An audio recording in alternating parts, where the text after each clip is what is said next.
අයිබෝන් ඉතින් ක්‍රිකට් ලෝකය ටිකෙන් ටික උණුසුම් වෙමින් පවතිනවා විශේෂයෙන්ම පාකිස්තානය සහ ශ්‍රී ලංකාව අතර T20 තරඟාවලි තුනකින් සමන්විත තරඟාවලියක් පැවැත්වෙනවා. ඉතින් මේ තරඟ තුනකින් සමන්විත තරඟාවලිය තුල ඊටාම තියුණු මුහුණුවරක් ගන්න විශේෂයෙන්ම ශ්‍රී ලංකාව සහ පාකිස්තානය අතර තරඟාවලියක් පැවතුණා පාකිස්තානයේදී.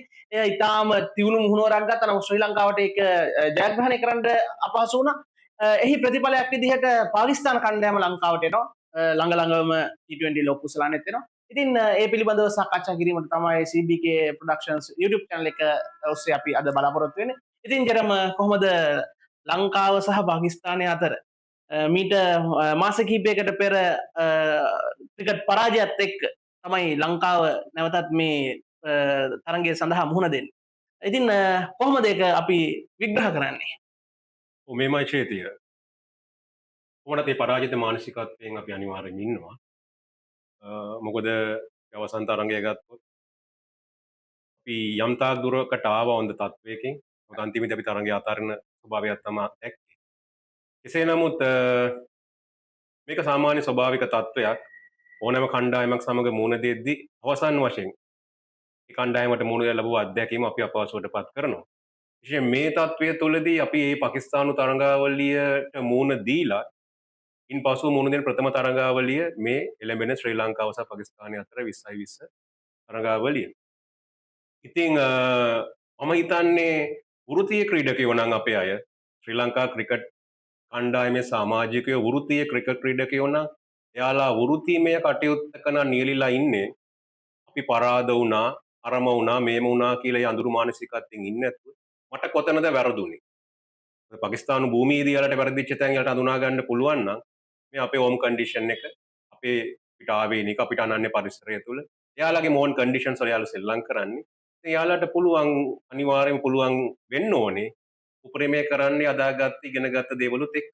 විශේෂයෙන්ම පසුගිය දිනවල පුහුණු සැසි කිහිපයක් පැවැත්වුණා. ඒත් එක්ක විශේෂයෙන්ම ශ්‍රී ලංකා කණ්ඩායම් දෙකක් වශයෙන් දෙකට බෙදිලා පුහුණු වීම සහ පුහුණු තරඟ කිහිපයකට යොමු වුණා. විශේෂයෙන්ම නැවතත් කරලියට ඇවිල්ලා තියෙනවා DDS නැත්නම් ධනංජය සිල්වා. විශේෂයෙන්ම ධනංජය සිල්වා කියන ක්‍රීඩකයා පිළිබඳව ලොකු විශ්වාසයක් තිබුණේ ටෙස්ට් නායකයෙක් විදිහට. ඉන්පස්සේ විශේෂයෙන්ම එක්දින තරඟ සඳහා ඔහුව කැඳවුවේ නැහැ. නමුත් එකපාරම ටෙස්ට් සහ T20 කියන්නේ සම්පූර්ණයෙන්ම වෙනස් මානසිකත්වයක් ආකෘතින් දෙකක්. ඉතින් DDS නැවතත් කැඳවීමට තීරණය කරනවා නව තේරීම් කමිටු සභාපති ප්‍රමෝද්‍ය. ඉතින් එහි ප්‍රතිඵලයක් වෙන්නේ විශේෂයෙන්ම ප්‍රමෝද්‍ය සඳහන් කරනවා DDS අනිවාර්යයෙන් සෙල්ලම් කරන්නේ පළවෙනි ක්‍රීඩකයන් තිදෙන අතරේ টপ ඕඩර් එකේ. ඉතින් විශේෂයෙන්ම ඒ පිළිබඳව කොහොමද අදහස්? මේම අපි පොදුවේ කතා කළොත් වත්මන් තේරීම් කමිටු සභාපතිවරයාට යම් ආකාරයක අප්‍රසාදයක් තියෙනවා. ඔහු ගන්න තියෙන තීරණ මත, ඉන්දු තීරණ මත ඔහුගේ පළවෙනි රවුමේදීත් ඔහු ඒ අත්දැකීමට මුහුණ දුන්නා. දැනුත් එයත් තත්ත්වයට මුහුණ දෙනවා. සමහරට දෙවෙනි වටේට ඔහු පැමිණීමේදී තාම ඔහුගේ අතින් වරදක් වෙලා නැහැ. මොකද අර පෙර ඔහුගේ තියෙන අත්දැකීම්, පෙර ඔහු කළ තියෙන දේවල් මත අපි ඒ තීරණ ගන්නවා. හැබැයි අපි පැහැදිලිව අවබෝධ කරගන්න ඕන දෙයක් අපිට විවේචනය කරන්න පහසුයි. අපිට ගෙදර බත් එක කන ගමන් ටීවී එක බලාගෙන කකුල උඩ දාගෙන මොන මෝඩයටද මේ කියලා විවේචනය කරන්න පහසුයි. මම හිතන්නේ නැහැ යාලා තීරණ ගනී කියලා යාලගේ වාසියට අපි හිතන විදිහට. මොකද එහෙම ගත්තොත් වරදින්නේ කාටද? කාටද වරදින්නේ? රටට වැරදුනාම අනිවාර්යයෙන්ම ওই කටයුත්ත කරවන වගකීම් යුත්තන්ට ඇඟිල්ල දික් වෙනවා කියලා යාලා දන්නවා. ඉතින් ඒ හින්දා මම හිතන්නේ නැහැ සමහරක් කියනවා වගේ පෞද්ගලික අභිමතාර්ථයන් මත සිට සායි උමනා විපාකම් මත තමගේ රුචියන් මත ඒ සිලෙක්ෂන් එක කළා කියලා. අනිත් පැත්තෙන් ඇයි ධනංජලි සිල්වා වගේ ක්‍රීඩකෙක් කණ්ඩායමට ගේන්නේ? ලොකු ප්‍රශ්නයක් තියෙනවා. මම පුද්ගලිකව ඇත්තටම ජර මේ ඒ ධනංජය සිල්වාගේ පැමිණීමට ප්‍රමෝද්‍ය දුන්න පිළිතුර පිළිබඳව ඇත්තටම සෑහීමකට පත් වෙනවා පුද්ගලිකව. විශේෂයෙන්ම ධනංජය සිල්වා කියන පුද්ගලයා ක්‍රීඩකයා අපි ගත්තොත් මේ ඊටම හොඳ තාක්ෂණයෙන් අනුන ක්‍රීඩකයෙක්. එතනින් එහාට මට මගේ මතකයේ දිව යන්නේ මේ අපේ අවසානයේට ආසියානු කුසලානය ජයග්‍රහණය කරපු මොහොත. ඒ ජයග්‍රහණය කරපු මොහොතේ එක්තරා අවස්ථාවක දසුන් ශානක කියනවා මේ ධනංජය සිල්වා මං හිතන්නේ මුල් පෙළ ප්‍රතිකරුවෙක් විදිහට එතන ක්‍රීඩා කරේ. එතකොට මේ කියනවා ධනංජය සිල්වාගේ පැමිණීම සහ ඒ ඔහු ක්‍රීඩා කරපු ආක්‍රමණශීලී ප්‍රතිහරණය කෙටි වෙලාවක් වුණත් ඒ ප්‍රතිකරණය තිබ්බේ ඒකෙන් පුදුමාකාර විදිහට ලංකාවේ මේ පීඩනය රිලිස් වුණා ස්ට්‍රෙස් එක රිලිස් ඔව්. වුණා කියලා. ඉතින් මේ තරගයේ ස්වභාවයට එක බලපෑමක් කළා. බලපෑමක්. ඉතින් පිතිකරුවෙක් විදිහට තාක්ෂණයෙන් අනුවන මුල් පෙළ අත්දැකීම් තියෙන ක්‍රීඩකෙක් සහ විශේෂයෙන්ම මෙතෙන්ට අත්දැකීම් කියන එකත් බලපානවා. ඉතින් එහාට ගියන් පස්සේ ඔහුගේ පන්දු යැවීම. ඔව්. පන්දු යැවීම ඊටාම හොඳයි විශේෂයෙන්ම ලංකාවේ වගේ තනතිරුවක විශේෂයෙන්ම දඟ පන්දු යවන්නෙක්ගේ වගකීමක් ධනංජය සිල්වට කරන්න දෙන්න පුළුවන්. ඔව් දැන් මේමයි දැන් පන්දු යැවීම ගැන කතා කළොත් නම් දැන් ධනංජය ලොකු සාධාරණයක් කරයි. T20 වගේ රාමුවක පන්දු වාර 4ක් පමණ යවන්න තියෙන්නේ. එතකොට ක්‍රීඩකයෙකු කොමඩත් පෙළඹෙනවා. ප්‍රහාරයකට පෙළඹෙනවා. ඉතින් ධනංජය වගේ දඟපන්දු යවන්නෙකුට පුළුවන් සම්බන්ධතා බිඳ දමන්න. හරිද? යම් තියෙන ස්ථාවර තත්ත්වයක් අස්ථාවර කරන්න ඒ කාලේ අපි දිල්ෂාන් ලකලා වගේ හිතට මතක ඇති. හැබැයි පිතිකරුවෙක් සම්බන්ධයෙන් අර ඔබ කිව්වා වගේ ඔහුගෙන් කිසිසේම කවුරු හරි බලාපොරොත්තු වෙනවන ආක්‍රමණශීලී පිතිආරම්භයක් උඩකට අසාධාරණයි. මං හරිද දන්නේ නැහැ මම කියන්නේ. හැබැයි මේ මොහොතේ මම විශ්වාස කරන ඔව් වගේ පිතිකරුවේ টොප් ඕඩර් එකේ ඉන්නෝනේ පැත්තක් අල්ලගන්න. පැත්තක් අල්ලගන්න. මොකද පෙරහැර වගේ එක පැත්ත ඒ වචන වලට සමා වෙන්නේ. හැබැයි ඒවා තමයි සමාජයේ තියෙන වචන. පෙරහැරක් වගේ පැත්තක් යද්දී තව මිනිස්සෙක් පැත්තක ඉන්න එපා අල්ලගෙන. හරි? ඒ පිච් එකේදී ෆීල්ඩ් එකේදී ට්‍රැක් එකේදී ලීඩ් කරන්න පුළුවන් පර්සනැලිටි එකක් නොලෙජ් එකක් ඒ පීඩනයත් එක්ක සෙල්ලම් කරන්න පුළුවන් චරිතයක් කියන දේ ධනංජය ටෙස්ට් ක්‍රිකට් වල ඔප්පු කළා.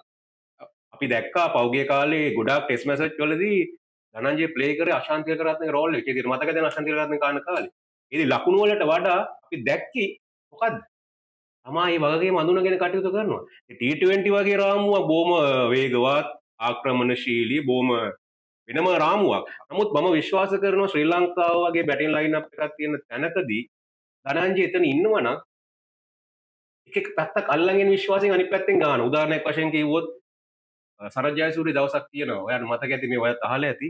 මහවන් අනිත් පැත්තේදී යාට මොකද ඇති වෙන්නේ? මොකද ඇති? මොකද වට ඉතින් මොකක් වගේ දෙයක්ද කියන්නේ? කොන්ෆිඩන්ස් එකක් ඇති වෙනවා. කොන්ෆිඩන්ස් එකක් කියන්නේ විශ්වාසයක් තියෙනවා. මම පැනලා ගැවුවට කමන්නේ මම නරපැත්තේ ඉන්නවා. මහවන් ෂේප් එකේ පැත්තක් හදාගෙන යනවා. අන්න ඒ විශ්වාසය අනිත් පිතිකරුවන්ට දීමට හැකි පිතිකරුවෙක් මේ මොහොතේ පැතුම් නිශ්ශංක අරුණකොට ශ්‍රී ලංකා ජාතික කණ්ඩායමේ නැහැ කියන එකයි මගේ කියවීම. ඔව් දැන් ඔතන ප්‍රශ්නේ තියෙන්නේ මේකයි. දැන් පාකිස්තාන අවසාන තරඟාවලිය තුල ලංකාවේ টොප් ඕඩර් එක හැදෙමින් පැවතුණා. විශේෂයෙන්ම අනිවාර්යයෙන්ම පතුම් නිශ්ශංක ක්‍රීඩා කරනවානේ. ඔව්. පතුම් නිශ්ශංක ක්‍රීඩා කරද්දී කුසල් මෙන්ඩිස් මොන හේතු මත හෝ ක්‍රීඩා කරනවා. ඔව්. එතකොට කුසල් මෙන්ඩිස් පතුම් නිශ්ශංක දැන් টොප් ඕඩර් එකේ තව එක ක්‍රීඩකෙක්ට තමයි ඉතුරු වෙලා තියෙන්නේ. ඔව්. ඉඩසක් තියෙනවා. හිදසක් තියෙන්නේ. එතකොට ඕකේදී කමිල් මිෂාර තරඟාවලියේ සාධනීය බලපෑමක් කරා මම දක්ෂ ක්‍රීඩකෙක් මුල් පෙළ ක්‍රීඩකෙක් විශේෂයෙන්ම ආරම්භක පිතිකරුවෙක් හෝ අංක 3. එතකොට දැන් කමිල් මිෂාර අතුම් නිශ්ශංක කුසල් මෙන්ඩිස්. එතකොට DDS ගේ ආගමනයත් එක්ක ඔය තුනෙන් හැලෙන්නේ කවුද? නැති මේමයි තවම මං හිතන්නේ මේ වෙනකොට පාකිස්තානු සංචිතය ඕකේ කරලා තියෙන්නේ. අපි දකිනවා ජාත්‍යන්තර වෙබ් අඩවිවල සහ ජාත්‍යන්තර කරලියන් තුල යාළගේ ප්ලේයින් 11 එක නෙමෙයි ස්කොඩ් එක පබ්ලිෂ් කරලා තිනවා. ශ්‍රී ලංකාවේ ස්කොඩ් එක සංචිතය තවමත් ප්‍රසිද්ධ කරලා නැහැ. ඒ කියන්නේ අපි තවමත් කල්පනා කරනවා ඇති අපේ වගකීම් යුත්තා අපි කාත් එක්කද යන්නේ. ඒ කියන්නේ ඔතන ඔය තුන් දෙනාගෙන් කොයි වෙලාවකවත් කිසිම ක්‍රීඩකෙක් අංක 4-5 ක්‍රීඩා කරන්න බෑ. විශේෂයෙන් කමිල් මිෂාර වුණත් මුල් පෙළ පිතිකරුවෙක් විදිහට ක්‍රීඩා කරේ. පොඩි හරි chance එකක් තියෙනවා නම් තියෙන්නේ අංක 4-5 සෙල්ලම් කරන්න කුසල් මෙන්ඩිස්ට පවන්න. දැන් මේමයි කොහොමදත් ඔබ කිව්වා වගේ පැතුම් නිශ්ශංක සොලිඩ්. එයා ස්ථාවරයි. මම මේ මොහොතේ T20 කියන ෆෝමැට් එකේදී මම ලොකුවට අවුලක් තියාගන්නේ නැහැ කවුරු ගැනද? කුසල් මෙන්ඩිස්. ඔයත් එහෙමද? ඔව්. මොකද මේමයි කුසල් ගැන විවේචන තියෙන්න පුළුවන්. මම පෞද්ගලිකව සමහරවිට මේ වචන ටික මම කියනවාල මටත් කෙරේ වෙන පිරිසක් ඇති වෙයි. කුසල් කියන්නේ බෝන් ටැලන්ට් එකක් තියෙන ක්‍රීඩකෙක්. ප්‍රශ්නේ තියෙන්නේ කුසල් අඳුනාගත්තේ නැහැ එයාගේ හැකියාව. කුසල් අඳුනගත්තේ නැහැ එයාගේ හැකියාව. හරියටම කිව්වොත් මම හිතන්නේ අමතර දෙයක් මම එකතු කරන්නේ වෙස්ට් ඉන්දීස් වල හිටියා කාල් ලූපර් කියලා ක්‍රීඩකෙක් කාලා තියෙනවා. හරිද? කාල් ලූපර් කියලා ක්‍රීඩකෙක් ඉන්නවා. විවියන් රිචඩ්ස් සර් විවියන් රිචඩ්ස්ගේ යුගයේ ආවේ 2000 දශකයේ මුල් කාලේ වෙනකන් ක්‍රීඩා කළා. බ්‍රෑන් ලාරා එයාගේ චරිතාව මේ එයාගේ බයෝ පොතේ සඳහන් කරනවා කාල් ලූපර්ගේ ස්කිල් එක ටැලන්ට් එක මේ හැමදේම බ්‍රෑන් ලාරාට සචින් තෙන්ඩුල්කර්ට වඩා ඉහළින් තියෙන එක. එහෙනම් ඇයි එයාට බැරුව උනේ ඒ දෙන්නගේ ලෙවල් එකට එන්න? මොකක්ද හේතුව? කාල් ලූපර් කියවගත්තේ නැහැ තමාගේ හැකියාව. කුසල් මෙන්ඩිසුත් අන්න එතනින් නේද? කුසල් මෙන්ඩිස් විවේචනය කරද්දී සාධනීය වෙන්න ඕන විවේචනේ අදටත් ඒ මිනිස්සයා ඒ වචෙන් සමා වෙන්නේ. ඒ වචෙන් සමා වෙන්නේ මේ මිනිස්සයා ෆේල් වෙන්නේ තමාගේ බලය තමයි කැපැසිටි තමාගේ හැකියාව ගැන නොදන්නා නිසා. බලන්න එයාගේ දවසේදී එයාගේ සාර්ථකත්වය. එසේම කුසල් මෙන්ඩිස් මෙතන ඉන්නවා කියන එක අනිවාර්යයෙන්ම. එයා ෆේල් වුණා ටූර්නමන්ට් එක පුරාම එයාට යම් වාසනාවක් තියෙනවා. ඊළඟට ධනංජයගේ ඉන්වෝල්ව්මන්ට් එක නැත්තම් ඇතුළට එම සහ කමිල්ගේ කතාව. මම හිතන්නේ පළවෙනි මැච් එකේ කමිල් ගහන්න ඉඩ තියෙනවා. ඒ කියන්නේ ධනංජය සිල්වා නෑ. නෑ. මං ස්කොඩ් එකේ ඉඳි. 15 4 ඉඳි. ධනංජය ඩි සිල්වා 15 4 ඉඳි. නමුත් ප්ලේයින් 11 එකේදී කමිල් ගායි. ඇයි එහෙම කරනවා නම් කරන්න හේතුව? චිතිර මොකක්ද හිතෙන්නේ? අවසාන තරඟේ කමිල් මිෂාර සාර්ථකත්වයකට හේතුව කමිල් ගැන එයා කමිල්ව ස්ටඩි කළ යුතුමයි. හේතුව අපිට ඉදිරියේ තියෙන්නේ මොකක්ද? වර්ල්ඩ් කප් එක. වර්ල්ඩ් කප් එක. ඇත්තට මේ පාකිස්තාන් ටුවර් එක අපි පාවිච්චි කරන්නේ වර්ල්ඩ් කප් එකට කරන ප්‍රබලම අත්දැක බැලීමක් හැටියට. හරිද? වෙන කොයි රටේ හිටානේද තව ඊට කලින් මැචස් තිබ්බත් ඒක මේ තරම් බලපෑමක් කරන්නේ නැහැ. මොකද හෝම් කන්ඩිෂන් එකත් එක්ක අපි සෙල්ලම් කරන්නේ. මොකද ලොකු සරන් තියෙන මොන කලාපෙද? අපේ කලාව. ඒතර මේ හෝම් කන්ඩිෂන් එක අනික පාකිස්තානේ හරියම ප්‍රබලයි අපේ කලාව. ඒකවත් දන්නවා මාත් දන්නවා. නිසා අනිත් පාකිස්තානේ තමා විශ්වාස කරන්න බැරි කණ්ඩායමක් වෙන්නේ ගොඩක් තැන්වල දැන්. එක්තරා කාලයක ශ්‍රී ලංකාවේ වැඳින්නු අද නම් ඊමන් දුන්නන්නේ නැහැ. පාකිස්තාන එතන ඉන්නේ අපේ උපරිම උත්සාහ කරේ පාකිස්තානේ කියව ගන්න. හරි. ඒ නිසා ඉදිරියේ පැවැත්වෙන ලෝක කුසලානයට කමිල්ගේ ලොකු දෙයක් බලාපොරොත්තු වෙනවා අනිවාර්යයෙන්. ඉන්දියාවේ MB වෙච්ච ශ්‍රේෂ්ඨතම ආරම්භක පිතිකරු. එතුමා කියනවා එතුමා හැමදාම පිටියට යද්දි හිතන්නේ මොකක්ද කියලා එතුමාගේ ජීවිතේ මේ. පළවෙනි තරංගය. මොකද? පළවෙනි තරංගය කියන මානසිකත්වයෙන් පිටියට යද්දි මොකද්ද කරන්න පෙළඹෙන්නේ චේති? මොකද කරන්න පෙළඹෙන්නේ? මම කැපෙයිද? මට ඊළඟ තරංගයේ අවස්ථාව අයිමි වෙයිද කියන බයෙන් මම උපරිම කරන්න උත්සාහ කරනවා. මේ හැම දෙයක් සඳහාම අපි පොළඹවන්නේ අපේ හිතනේ. අපේ හිත. ඒකට ඔයා කියන කුසල් ජනිත නැත්නම් අපි KGP වුණත් මේ මොහොතේ දන්නවනම් අවදුරටත් මේ අද KGP වයස කීයද? අවුරුදු 38කට හිට වෙන්නේ 35 38 වගේ අතර. 35ක් කියමුකෝ. දැන් KGP දන්නවා එයා ඉන්නේ මොන තරම් කාලෙද. ඇත්තට එයාට බෙදෙන ඇඳ ගැනත් එයාට අවබෝධයක් දැනුමක් තියෙනවා. විශේෂයෙන්ම KGP වගේ ක්‍රීඩකයේ ආයෝජනයක් නෙමෙයි. කමිල් මිෂාර ආයෝජනයක්. ආයෝජන. අපි කමිල් විශාරගේ මම හිතන්නේ අවුරුදු 20 කීයද 23ක් 24ක් ඊට වැඩිනේ. කමිල් විශාරට. ඔව්. 25කට 26කට 25ක් කියමුකෝ. ඒතර 25 කියන්නේ KGP කියන්නේ 35. අවුරුදු මේක අසාධාරණ කෙනෙක්ට සලකන්න හොඳ නැහැ. KGP එයාගේ උපරිමය කළා. ශ්‍රී ලංකා ක්‍රිකට් වෙනුවෙන් එයාගේ දෙන්න පුළුවන් ඇකි දායකත්වය දුන්නා. හැබැයි උපරිමය දුන්නද අපි උපරිමය ගත්තද කියන එක වෙනම කතාවක්. හැබැයි මේ මොහොතේ ඔයා කියනවා වගේ චේතිය හැමෝගේ මිත් සනසන්න බෑ. ටොප් එක හරි. දැන් අපි මැද පෙළට ආවා. අපි තවදුරටත් අර කතාවට උත්තරයක් දුන්නා. මේ මොහොතේ ධනංජය දිහා දකින්න ඕනේ වෙනම රාමුවක. ධනංජයව අපි ගන්නේ කවුරු හැටියට? ඇන්කර් රෝල් එක ප්ලේ. ඇන්කර් රෝල් එක ප්ලේ කරන්න. අරගොල්ලෝ පොලිමට යද්දී ධනංජය මේ පැත්තේ බෝල් 50ට ලකුණු 50ක් ගැව්වොත් කමන්නේ. ඒ ලකුණු 50 කණ්ඩායමකට එකතු වෙනවා. මුළු ටීම් එකම ලකුණු 25ට. අපේ කණ්ඩායම ලකුණු 90 ගණන් වලට ඕල් අවුට් වුණ එක දිගට නේද? එවැනි තත්ත්වයක ධනංජය පැත්තක් අල්ලන් ගහනවා කියමුකෝ. ඕවර් 20ම සෙල්ලම් කරනවා. මේ ඕවර් 20 ධනංජයගේ ලකුණු 50ක් ආවා කියමු බෝල් 50ට. ඉතුරු ටීම් එක 40ට අවුට් වෙද්දී අපි ආවද අගේ කරන්නේ. ආවද අගේ ධනංජය. ඉතින් ධනංජය වගේ ක්‍රීඩකෙක් මේ මොකද ටීම් එකේ ඉන්නවද ඇන්කෝරේ රෝල් එක ප්ලේ කරන්න පුළුවන් ක්‍රීඩකෙක්? ඉන්නවද ඔය දැනුවත්? මට කියන්න. කුසල් මෙන්ඩිස් එතනින් එහාට චරිත් අසලංක එතනින් එහාට ගියාම සදීර සමරවික්‍රම වගේ ක්‍රීඩකයෝන්ගේ බලාපොරොත්තු නැහැ ඇන්කර් රෝල් එක ඇත්තට.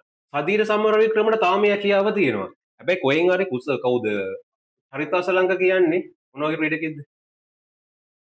එයා යම් කියවීමක් කරගත්තායින් පස්සේ එයා යන්නේ මොන ස්ටයිල් එකකට බැට් කරන්නේ? ODI style. ODI එකට එයා යන්නේ ඒ ගැම්මට. ධනංජය දිහා මේ මොහොතේ දකින්න ඕනේ ලකුණු වලට වඩා පැත්තක් අල්ලන් අනිත් මිනිස්සුන්ව ගමන ගෙනියන්න පුළුවන් ක්‍රීඩකෙක්.